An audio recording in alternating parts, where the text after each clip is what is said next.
Saludos. En esta lección veremos la última institución correspondiente al gobierno federal. Esta es la rama judicial o judicatura federal. ¿Cuáles son los niveles que componen la rama judicial federal? Son los integrantes de esa judicatura federal actores apolíticos y neutrales en las controversias fundamentales de los Estados Unidos. Comencemos. Los objetivos de esta lección son los siguientes: detallar los niveles de la rama judicial federal, explicar la forma en que opera el Tribunal Supremo, identificar las posturas que definen la interpretación judicial de la Constitución, mostrar cómo el Tribunal Supremo y la rama judicial federal es un actor importante en el sistema político estadounidense. Niveles de la rama judicial. El artículo 3 de la Constitución cubre en general lo relativo a la rama judicial federal. No obstante, a través de la sección 8 del artículo 1, los padres fundadores delegaron la tarea de determinar la naturaleza de la rama judicial al Congreso.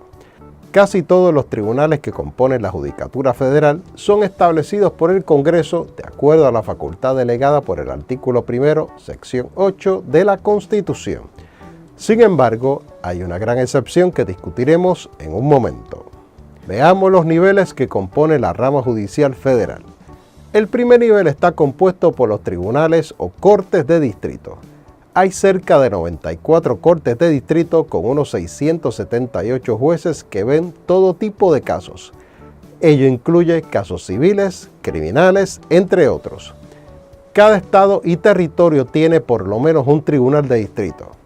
Los estados más grandes tienen 4.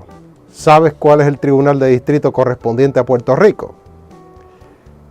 El siguiente nivel es el de los tribunales de apelaciones. Hay 13 tribunales de apelaciones dirigidos por unos 179 jueces que se sientan en paneles de 3. Existen 11 regiones geográficas o circuitos que cubren todos los estados y territorios. ¿Podrías identificar cuál es el tribunal de apelaciones correspondiente a los casos que vienen desde Puerto Rico? El siguiente nivel corresponde al Tribunal Supremo Federal. El Tribunal Supremo Federal, a diferencia de los demás, es el único tribunal creado por la propia Constitución. Es tribunal de máxima jerarquía en la rama judicial federal. Los casos decididos por el Tribunal Supremo establecen precedente, o lo que también se conoce como stare decisis, para el resto de la rama judicial federal. Sus decisiones solamente pueden ser revocadas por el propio tribunal con una decisión posterior por el Congreso Federal a reescribir una ley o por una enmienda constitucional. El Tribunal Supremo merece un poco más de discusión.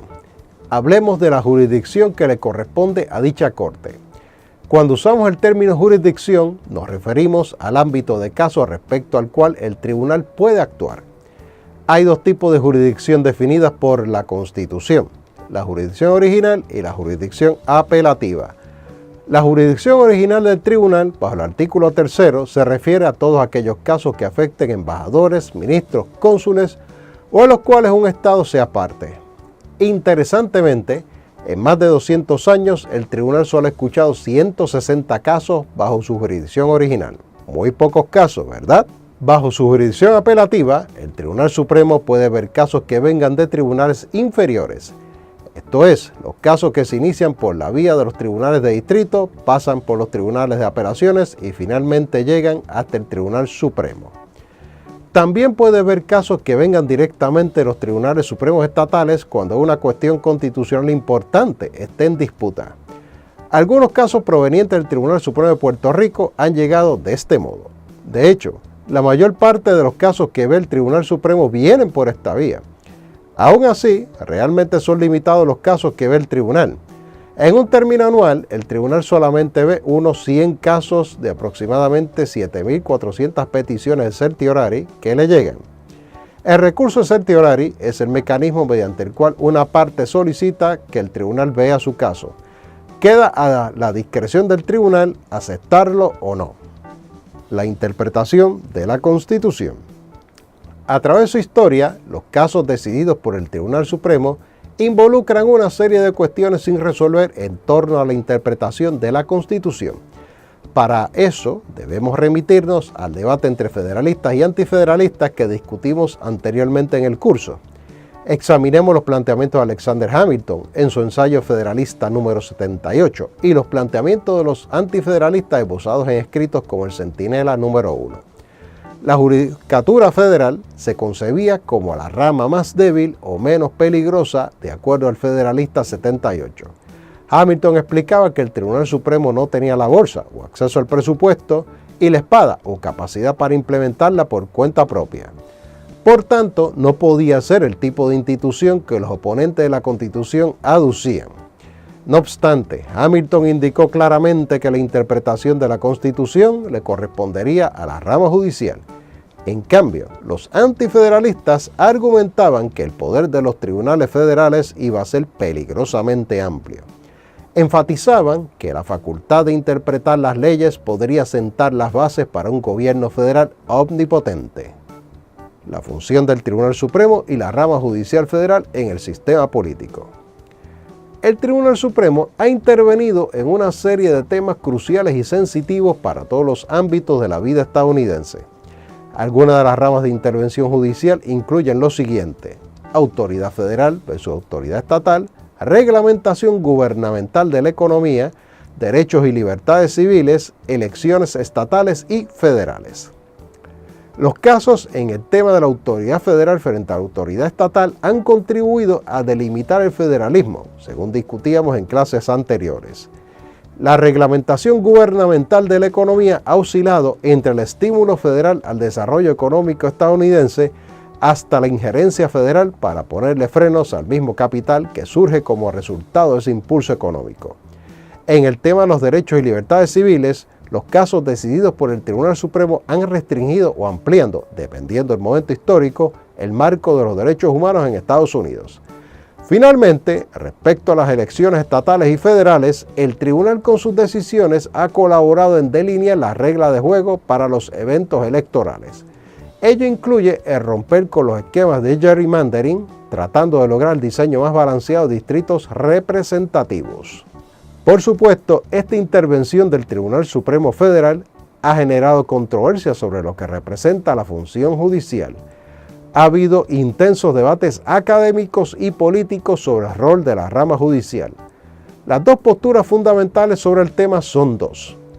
Por un lado, tenemos una postura restrictiva que visualiza la función judicial como una limitada a la intención de los padres fundadores a redactar la Constitución.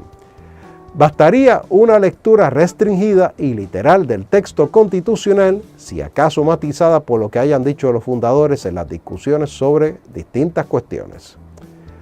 Por otro lado, se presenta como alternativa una interpretación más amplia, donde la Constitución se ve como un documento que debe ajustarse a las necesidades del momento.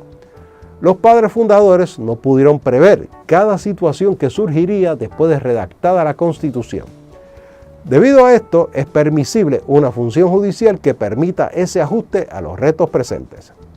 Un caso importante en relación a la función judicial y al rol del Tribunal Supremo en el sistema político es Marbury versus Madison, decidido en 1803. Ese caso estableció la doctrina de revisión judicial. Eso quiere decir que el tribunal tendría la potestad de declarar inconstitucional una ley aprobada por el Congreso y firmada por el presidente. Debido a las circunstancias políticas que rodearon el caso y a que dicha potestad no está claramente definida en la Constitución, este caso ha dejado una estela de debate que continúa en la actualidad. Ha definido el rol de la rama judicial federal en el sistema político. Para que te familiarices con el caso, puedes ver el siguiente vídeo de YouTube. Hasta aquí esta lección. Con esta lección finalizamos el estudio de las ramas de gobierno federales. Pasaremos a examinar el esquema de libertades y derechos civiles en Estados Unidos. Hasta la próxima.